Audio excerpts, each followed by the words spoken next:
Hello dear, welcome करता हूं आप सभी को यूट्यूब चैनल नर्सिंग ज्ञान में। और आज का वीडियो आप सभी को मैं बताऊंगा कि जैसा कि आप लोग जानते हैं कि एमपी मध्य प्रदेश में आप लोग का जो रीटोटलिंग और रीचेकिंग के लिए आपने अप्लाई किया था उसका फाइनली रिजल्ट दे दिया है। ठीक है, बहुत सारे लोग हमारे पास कमेंट कर रहे हैं कि मेरा 15 नंबर बढ़ गया, मेरा 10 नंबर बढ़ गया, मेरा 20 नंबर बढ़ गया, मेरा 22 नंबर बढ़ गया। बहुत सारे लोगों ने ऐसे कमेंट किए।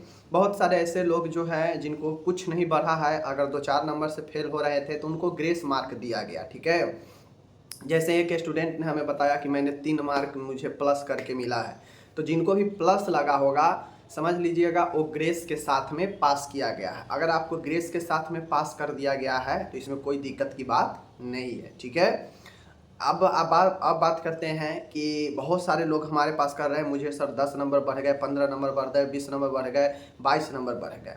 तो मैं मानता हूं कि जिनका किस्मत लक जिसको बोलते हैं, जिनका किस्मत ठीक है उनका बढ़ गया, जिनका किस्मत ठीक नहीं है उनका अगर 8 नंबर भी चाहिए था, 6 नंबर भी चाहिए था तो उनका नहीं बढ़ा है।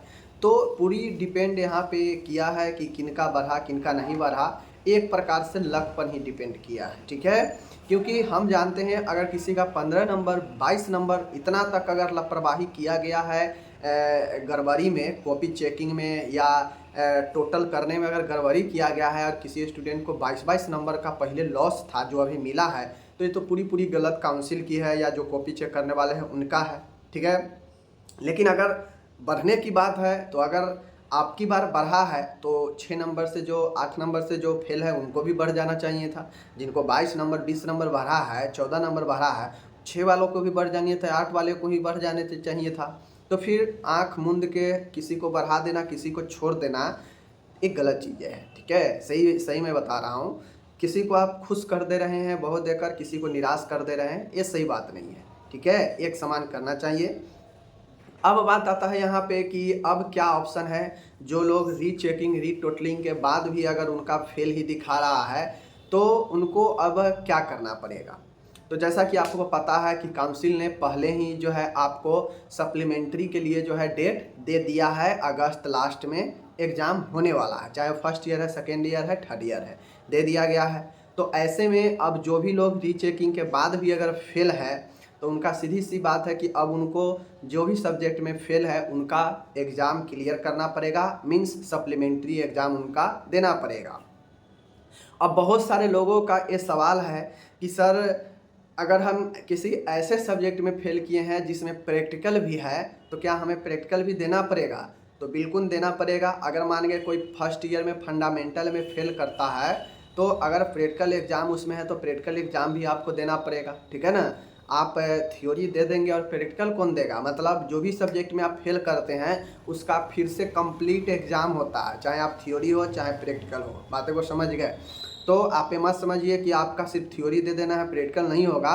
थ्योरी प्रैक्टिकल दोनों होगा। अब ये अलग की बात है कि वो प्रैक्टिकल कैसे लेगा। ठीक है ना, आपके जो कॉलेज में ट्रेनिंग होता है उसी में हो जाएगा या किसी सेंटर पर देगा, वो बात की बात है। ठीक है, तो ये चीज़ें हैं। अब रही बात आप लोग कहाँ से जो है सप्लीमेंट्री के एग्ज़ाम की तैयारी कर सकते हैं। तो देखिए मैंने आपको पढ़ा रखा है, 22 से 23 सेशन के लिए प्लेलिस्ट बना है। ठीक है ना, 22 से 23 सेशन के लिए प्लेलिस्ट बना है। कोई भी सब्जेक्ट आप फर्स्ट ईयर में है, सेकेंड ईयर में है, थर्ड ईयर में है, प्लेलिस्ट बना है 2000। इसीलिए मैं अभी तक प्लेलिस्ट नहीं डिलीट किया हूँ क्योंकि हो सकता है आप लोग को काम आएगा। ठीक है, तो जो भी लोग फेल किए हैं आप तो ऑलरेडी उस चीज़ को पहले पढ़ाई कर चुके हैं, सारा चीज़ें कर चुके हैं। तो आपको तो ऐसा नहीं है कि जीरो से एकदम स्टार्ट करना पड़ेगा, मेहनत करने पड़ेगा। बस आपको रिवाइज करना है। तो डेली एक एक वीडियो का रिवाइज कीजिए प्लेलिस्ट से। बस उस प्लेलिस्ट के अगर दिए गए क्वेश्चनों का अगर आप रिवाइज कर लेते हैं तो आपको जो है एग्ज़ाम बहुत बेहतर तरीके से कट जाएगा और अच्छी खासी नंबर भी आ जाएगा। ठीक है, तो मैं यही कहूँगा इसी चैनल पर प्लेलिस्ट में जाइएगा, प्लेलिस्ट वाला सेक्शन में। वहाँ पे हर एक जो भी आपके फर्स्ट ईयर है तो फर्स्ट ईयर के जितने सब्जेक्ट है, सेकेंड ईयर है तो सेकेंड ईयर के जितने सब्जेक्ट है, थर्ड ईयर है तो थर्ड ईयर के जितने सब्जेक्ट है, प्लेलिस्ट वहाँ पे बनाया गया है सब्जेक्ट के नाम से। 2022 से 23 करके प्लेलिस्ट बना है। उस सब्जेक्ट जिसको आपको एग्ज़ाम देना है उसको ओपन कीजिए और सीरियल से डेली एक एक वीडियो को कंप्लीट कीजिए। अगस्त लास्ट तक एग्ज़ाम है, आपका डेली देखने से कंप्लीट हो जाएगा।